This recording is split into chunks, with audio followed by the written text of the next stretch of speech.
Good afternoon. At this time, I'd like to call our Suffolk City Council work session to order. First topic is the Hampton Roads Computer-Aided Dispatch Interoperability Project, known as the HRCIP, a Memorandum of Understanding and the Marcus Alert System. Mr. Manager. Yes, Mayor, Vice Mayor, members of council. This afternoon's presentation will cover two distinct projects and will be presented by Chief Araki and Interim Chief Bowie. The first presentation will provide an overview of the Hampton Roads Computer-Aided Dispatch Interoperability Project. On your consent agenda this evening is a resolution authorizing the city manager to execute a memorandum with the cities of Chesapeake, Norfolk, Portsmouth, and Virginia Beach in regards to the dispatch project. Your second presentation will provide an overview of the Marcus Alert System, which will be in effect by July 1st of this year, and it'll address the levels of responses to mental health situations. Chief Rocky, Chief Bowie. Thank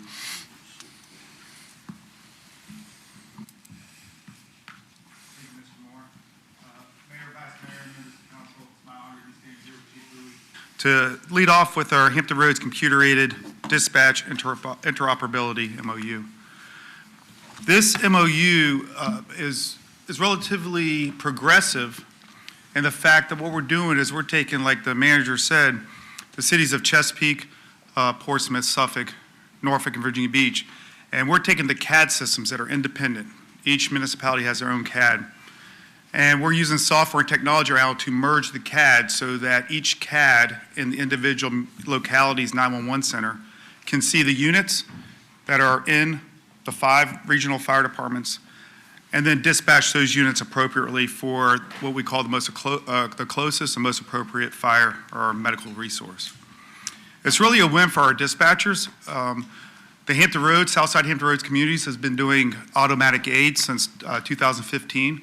The city of Suffolk entered that in 2019 with the city of Chesapeake and now with the city of Portsmouth. And what we've been doing in that time period in Hampton Roads is sending the closest fire apparatus or medical, we call those medics, even though a medic's on a medic, but anyway, the medic is the ambulance, to the scene, whether it's a fire scene, unconscious, unresponsive, a medical issue. And to do that, the technology was, and I'm going to say antiquated, it's only antiquated because how great the technology is now based on this MOU. The dispatcher upstairs would have to get onto her console or his console and go to the radio channel of that neighboring city and request a resource. So Suffolk to Chesapeake, request an automatic aid for a building fire, and we'll give the address. Our dispatcher had already entered that address into the CAD upstairs based on it being a Suffolk resident, a business, or a home.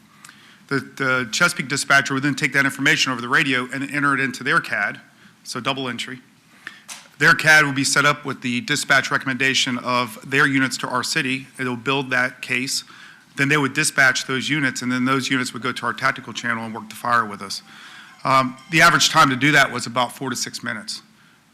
The Suffolk units are already responding, or the Chesapeake units are already responding if we're going to the city of Chesapeake or Portsmouth. But the delay could be solved by this MOU and this technology that we speak of. So the technology, again, we talked about it starting in 2015, the automatic aid agreements. But since then, we have these technology that's called real-time dispatching. So if you just think about real-time dispatching, is that same structure fire comes in the city of Suffolk, that our dispatcher enters that case into our CAD and then automatically recommends the neighboring city's resource, engine ladder, medic units, supervisors, battalions, et cetera, so that when we dispatch our units from the city of Suffolk, the city of Chesapeake and city of Portsmouth units are automatically dispatched, their bells will activate in their firehouse, and then we're saving what we would like to say about 6 minutes of that transition time. So it's a big win for the city and certainly for the region. The benefit is not just to the city of Suffolk, the benefit is to all of Hampton Roads. There's not a day that goes by, or really maybe 3 or 4 hours go by, that a Suffolk fire truck's not in Newport News, a Newport News fire truck's not in Suffolk. Portsmouth, Chesapeake, we share the lines, Isle of Wight. It's really an integrated Hampton Roads Fire Department. And with that, the benefit is going to be that we're going to have a fire will double in size every 60 seconds. So we're going to have our resources there quicker, either into our city or across city lines. And then lack of oxygen is very important to a patient in need, and so we try to prevent that hypoxia or the lack of oxygen to the brain or to the heart. And by having this auto aid agreement being quicker, we get our medical resources there as well for medical events. If you see at the bottom of the slide, structure fires, mass casualties, active shooter, ASHER events we call them, technical rescues, hazmat releases, all those are built into the CADs so that the closest, most appropriate resource is sent in Hampton Roads. We have, to assure you, the training with the Hampton Roads Regional Fire Departments occur all the time. Policy has been developed and implemented, and we do practice it already, so it's no different to what we're doing. We're just improving our technology. Here's an example here on the right side of your slide. That's a City of Chesapeake Facebook post. In the bottom there you see, this evening Chesapeake firefighters responded to the Amazon Distribution Center on Portsmouth Boulevard, which, as you know, is right down from our fulfillment center on Northgate Commerce. It's right down the street there in the City of Chesapeake. The fire was for a vehicle that was on fire, spread into a nearby semi, and it was also progressing to multiple other trailers. With the response of auto aid from Suffolk Fire Rescue, the fire was extinguished and contained to the van and trailer. One minor injury was treated and released on the scene. Fire was caused by a mechanical failure of the van, and thanks SFR for the assist with the emoji fist pump there. That's an example of where auto aid occurs all the time. And the pictures you see there, it's very difficult for you to understand which one is a Chesapeake firefighter and which one is a Suffolk firefighter. But I can tell you that the pictures have more Suffolk firefighters in the pictures than Chesapeake, but we're working hand in hand, side by side. This is an example of what happens every day. Commerce is important to our region. Commerce is important to the City of Chesapeake and the City of Suffolk. And we hope to think in that case that we save somebody's package from not being able to be delivered because of quick response and saw work and work of the firefighting crews. That's what I have for you right now. Mr. Moore, shall I turn it over to Chief Bowie and then allow for questions later, or field questions right now? Pleasure of council. Does council have any questions or comments now from Chief Bowie? Councilman Fawcett? Just one thing. You know, I'm quite familiar with the CAD, the way the CAD operates, because I've been under it quite a bit of times. But if someone, let's say someone calls a 911 call, and that 911 call somehow by chance gets routed to a neighboring city. Okay, this could happen. It does. This could and it does, yes, sir. Yeah, Based on the so cell tower that the phone reaches. Rather than picking up the phone or whatever, dialing into Suffolk saying you got a 911 call at this location, this is going to take that piece out of the equation. It's going to make it so that they can push a button on their system and talk real time to your Suffolk 911 here, correct? That is correct. And one additional feature is if, let's say, they're on Portsmouth Boulevard heading to the airport, and the cell tower hits the City of Chesapeake cell tower in the Chesapeake City area, but it's a Suffolk call. It's in the Suffolk City area before the line there.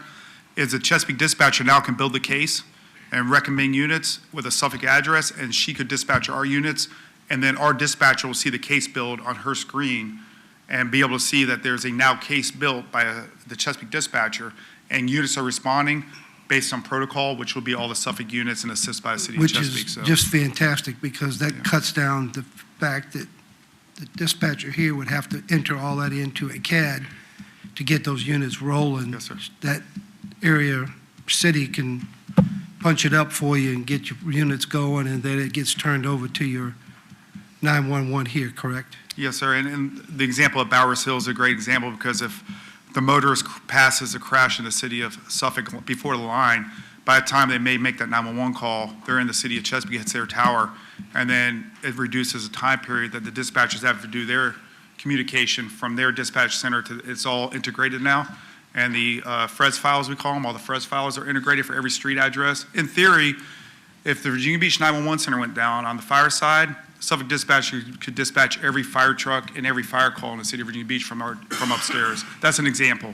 Yeah. The redundancy occurs now, and the street index is all shared, everything. Yeah, this is probably one of the most fantastic pieces of the puzzle for the, Hampton Roads cities to be able to plug together and get that information out probably much, much faster than we could through the old way we were doing business. So for the citizens, it's a plus up because that response time is going to even get narrowed down even much more than it would if we were going through all the old way that the system was working. Yes. So I applaud this integrated system. I think it's going to be fantastic for all the surrounding cities.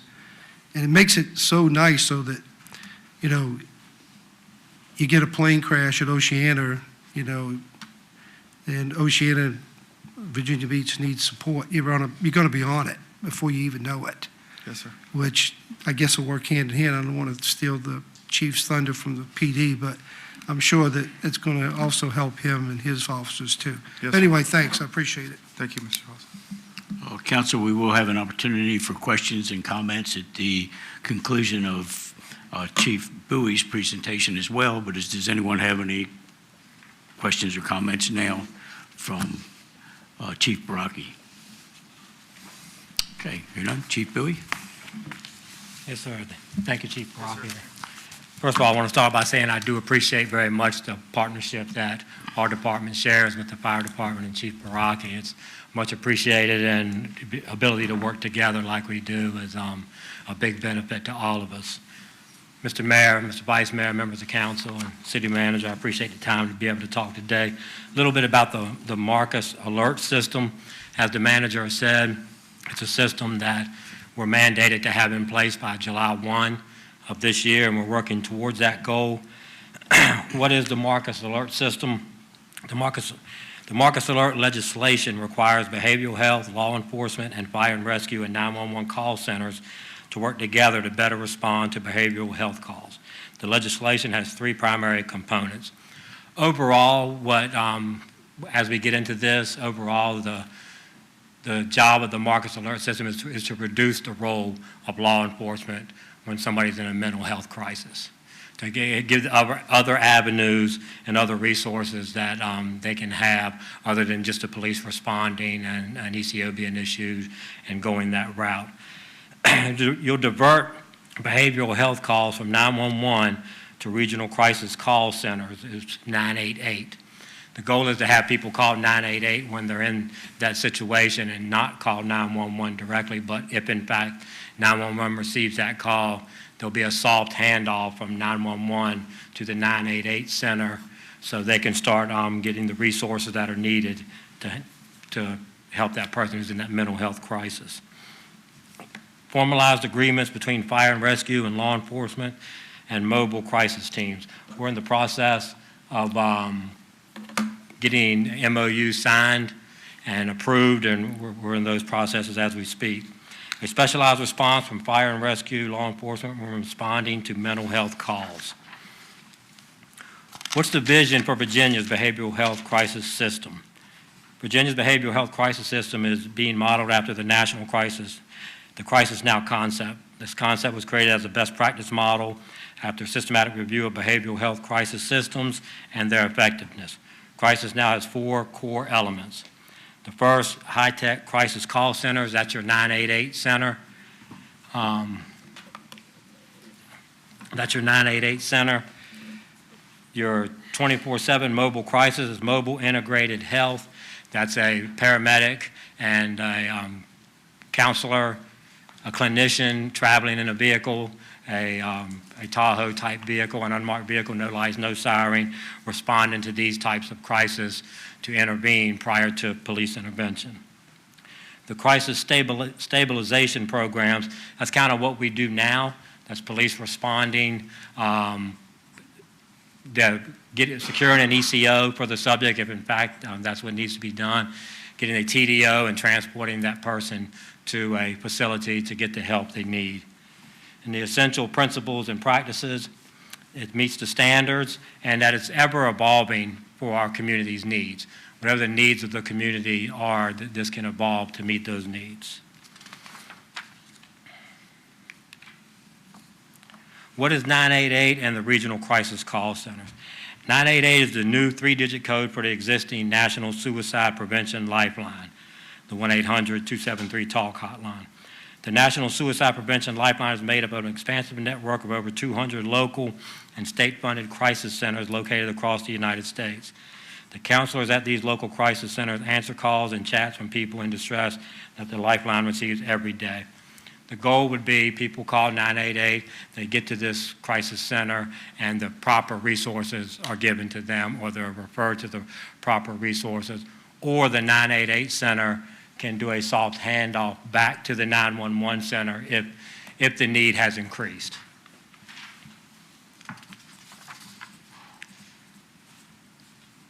This is kind of the meat and potatoes of what this is on the four levels of the Marcus Alert framework are used to support shared communication across law enforcement and behavioral health and the public safety answering point, PSAP. This framework is beneficial for planning different responses at the local level, communicating local plans in a standardized fashion that can be understood across the state, and also for reporting and evaluation purposes. Each PSAP will need to integrate coding for these levels into their CAD for reporting purposes. The four-level framework is what the Marcus Alert system will build their different protocols and specialized responses around. This is level 1, 2, 3, and 4. Level 1 being the low level and level 4 being the higher level. If we call 911 and 911 just a soft handoff refers you to 988, you go there, a clinician will talk to you over the telephone and lead you in the proper direction that you need to go based on the level of the crisis that you're having at the time. Level 2 is you stepped up a level that the person is on the line, 988, is they're feeling like, okay, this may be something that we need to get back to the 911 center or mobilize our co-response team, which has a paramedic and a clinician, a mobile response team to the residents. 911 then monitors the call as it goes forward and can hand it back to 988 if need be. Level 3 responses, that's you get it up in a higher level there where somebody's having a bigger crisis than level 1 or 2 that receives a medic and a police response. That means somebody is threatening to harm themselves and has the means to do it. And so the police and medics respond, and then that level 3 can go wherever it needs to go from there. It can go back to a level 2 or a level 1, or it can elevate to a level 4. A level 4 response means somebody has the means to do something to themselves and has done something to themselves. And it involves a weapon of some sort. The police, that gets a police response where the police go, secure the scene, make sure it's safe for medics to arrive. Medics come in, start to assess the subject, and we go forward from there to see what the needs are, whether it be medical needs or if they're in a mental health crisis, what those needs are, and whether it needs to go back down the levels, or we stay at a level 4 and we take them to the proper place needed for them to receive that help. The levels of the Marcus Alert system is where it all lies. The goal is, in today's world, level 1, level 2, level 3, or level 4, the police are going to respond, and medics are going to respond. What this is trying to do is have different levels to where a police response is not needed. If a police response is not needed, then the police do not respond, and it's handled by clinicians and by paramedics. And I can stand by for any questions about this with Chief Baraki. Thank you, Chief Bowie. Council, questions or comments from either chief? Councilman Fawcett. Hey, Chief, appreciate the information. My question is timeline on the difference between the 988 call and the 911 call?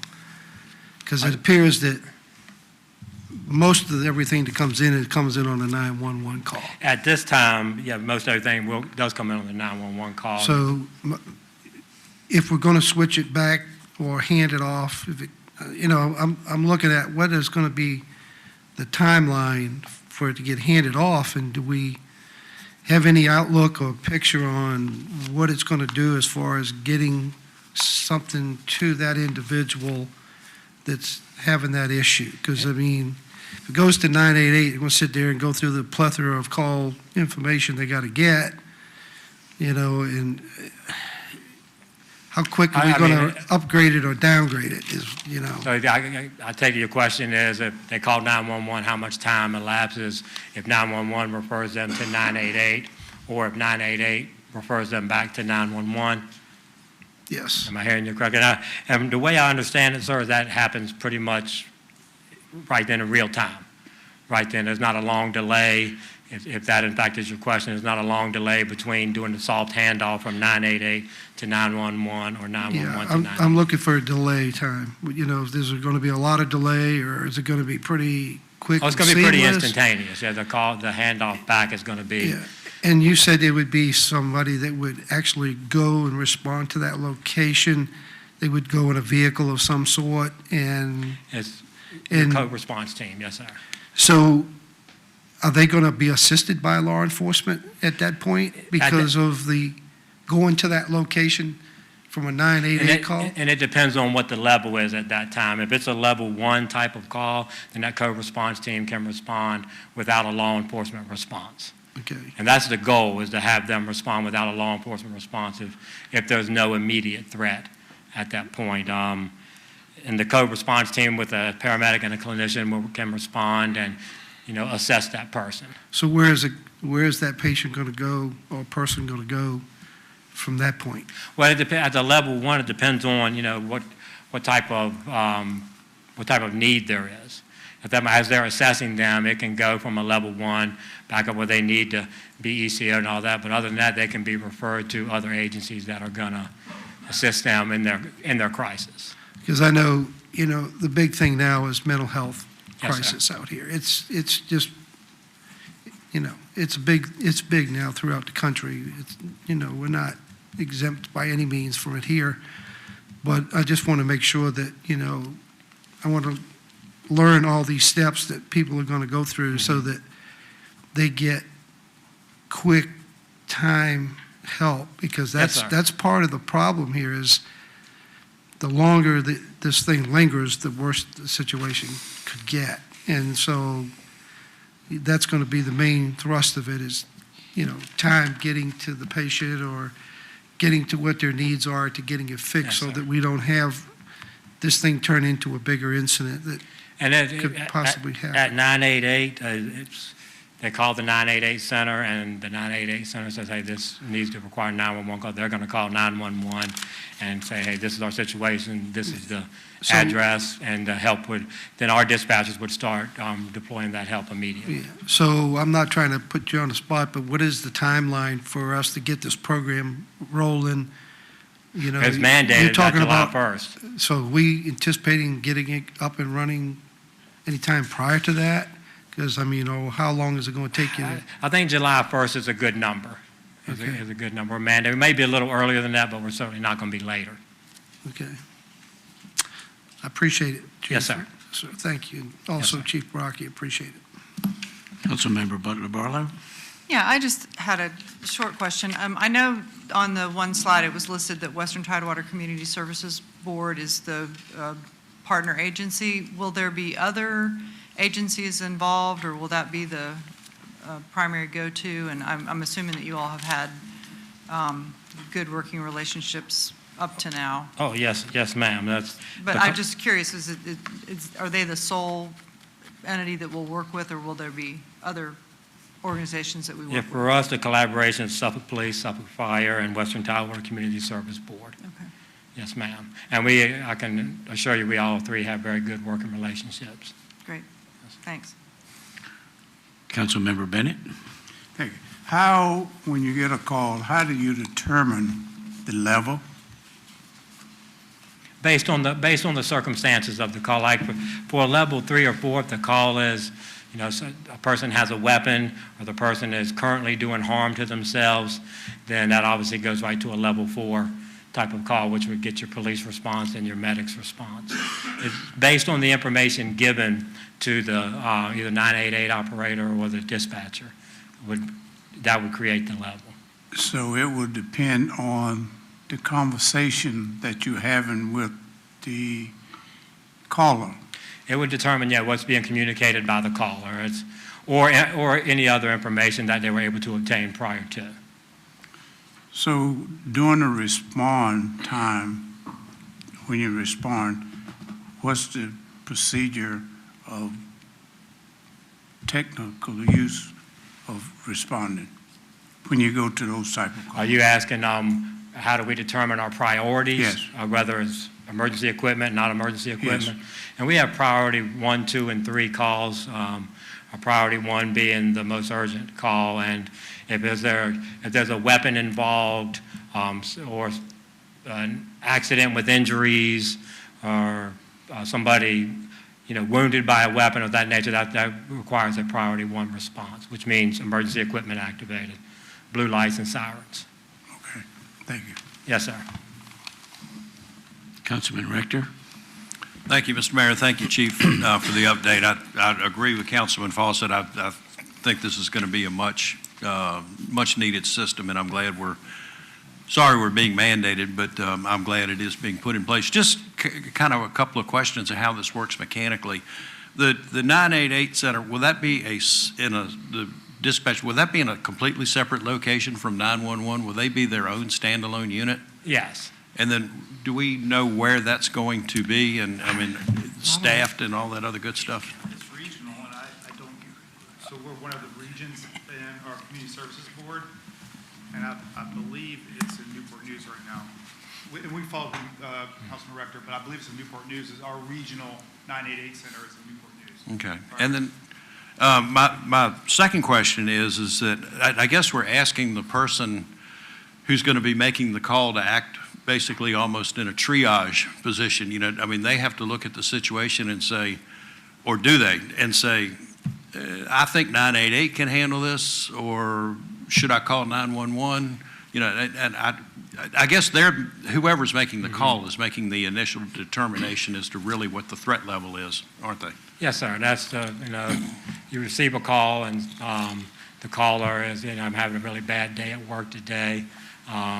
My spouse left me, and I'm just not feeling really good today. Then, they would send that call to the proper location. Does that require a 911 response? Probably not, but it would go to 988, and they would start talking to that person, and if it escalated, then they could bump it back up to the 911 center, or they can provide them the resources they need with the information they receive. Okay. Thank you for that. Yes, sir. Vice Mayor Ward? I just want to know, how do you educate the people that don't look at the city channel or this how do we educate? How are we going to advertise this 988? Because like you said about the time is important. And when you have this situation, your mind is just steady racing. So Yes, sir. how would you put it out front, let them know July, so we're going to have this, you can call this for this, because mental illness ain't nothing to joke with. You don't have You're the right. time. The time is important, and the reaction is very important. Yes, sir. And I know, Mr. Warden, you and I spoke previously about this. I know there's something that is, very near to your heart. Is that's in order to get the information out there, that's what we discussed, was how important it is. No matter what kind of tools we have, if the general public don't know we have those tools, it doesn't matter. So through advertisement, put it out there through commercials about, hey, this is the new 988, call center, those types of things, the marketing that would go in, prior to July 1. Flyers, those types of things. Councilman Fawcett? Just one other question, Chief. When the 988 call comes in determining the actual level that they need to be in, who's going to make that determination that they need to go to a facility?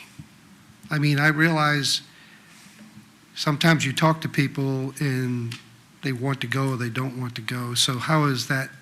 going to be As of determined? now, like for an ECO, if somebody's ECO'd and a person is evaluated by a licensed clinician, they're evaluated and it's determined whether more help is needed or enough has been done, whether they're what we call TDOs, whether they're transported to a different facility or not, is done through an evaluation process. So you could virtually go there and talk with them, and you're going to have a TDO in order to get them somewhere, because they might go, hey, look it, I'm telling you all these things, but I'm this and I'm that. But the And there idea are is how do you put the meat behind the potatoes? There are certain indicators, that we have, that we go by, whether, someone is in a mental health crisis that we go through. But to get, if a person has decided to be an emergency custody order, given, and then the clinician or the counselor determines that this person needs additional evaluation, then they'll issue a TDO, which is the transport order that will take them to another facility where they'll stay as long as needed. Okay. Okay, thank you very much. Yes, And sir. also, our friendly media around Hampton Roads can also promote this 988 real heavily for us. Hopefully, they'll do Yes, sir. that when this system comes in play. Yes, sir. Thank you. Councilman Rector? Yeah, just sort of follow up a little bit with what he said. Will this alleviate the police department from having to stay with people if they're required to be transported somewhere? At this point, we have other things in the works that are going to help us in that, but if the police officer is with the person and transports the person and has custody of that person, then at this point, this will not alleviate the fact that the officer still needs to stay with that person to the conclusion. And what we hope that it alleviates is that officers don't respond to every mental health crisis. This is set to, deviate from that, where the person is referred to other agencies other than a police response every single time we have a mental health crisis. Mr. Manager? Yes, Mayor, Vice Mayor, members of council, what we wanted to do this afternoon is introduce this to you a little bit. We will be bringing this back for another presentation as we get closer to launch time. Again, it is a regional effort, so in promoting this will be key, the 988 number. So as we work through this, obviously our media folks will be working hard on that, and also from a regional aspect, I'm sure everyone through our public safety departments will be promoting it. So, but we wanted to bring this as an introduction today, so you knew it was coming, and we can work as we get closer. We'll have more details for you next time. Okay, thank you. Thank you for your presentations. Obviously, these are both outstanding initiatives that will increase the efficiency and effectiveness of how we respond to very time-sensitive emergency situations. The CAD system response, integrating that is just another example, a prime example of regional cooperation at its best. I did have a question concerning, get you up, Chief Brocky, just ask you one quick question. It has to do with, I'm just curious as to how the chain of command works when you have multiple jurisdictions end up in a single location. And you can just give me the Reader's Digest version, that's fine. A chief, captain's a captain. So if we're working in the city of Chesapeake or city of Chesapeake's working in the city of Suffolk, they fall in our incident command system. And all of our regional incident command system is all integrated right now. All of our gear, helmets, technologies, radios, everything. We train together instant command wise. So if you might see a Chesapeake battalion chief in charge of a house fire in Suffolk, it's okay. We train together, we work together. It's all integrated. The entire response system is integrated in Hampton Roads. I hope that answered your question. Yeah, that's fine. But yes, sir. So we have no problems right now. A Suffolk battalion chief can be in charge of a Chesapeake building fire right now, and they will integrate just as seamlessly as if it was a Chesapeake battalion chief, as an example. Yes, sir. Okay, thank you. And obviously, mental health is a top-of-mind issue, not only in our city, but across the country. And I think this initiative obviously is going to help address those issues. It's also going to place more of a responsibility, it seems like, on our 911 operators, because that's going to be the first contact, as they always are, unless somebody calls 988 directly. They're going to have to make that determination as to level. So I assume that there's additional training that comes along with that also as this program is implemented. So with that being said, thank you very much, and I look forward to get additional information later on, as the manager alluded to. Thank you very much. Okay, that concludes our work session this afternoon. We do have a need for a closed session. Madam Clerk, will you please present the motion for consideration?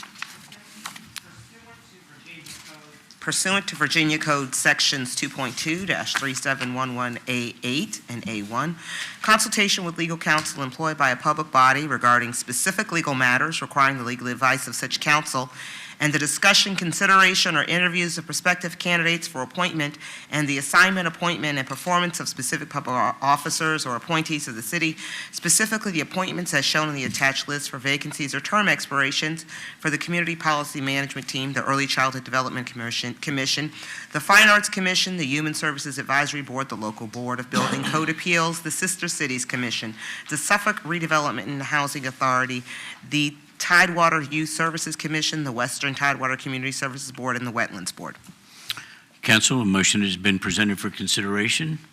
Councilman Fawcett. Move to approve, Mayor. A motion for approval, Councilman Fawcett. Councilman Bennett. Second. Second from Councilman Bennett. Is there any discussion of the motion? Hearing none, council members prepare to vote. Please cast your vote. Madam Clerk, please record the vote. The motion is approved by a vote of 8-0. Thank you. This meeting is adjourned, and we will reconvene at 6 p.m.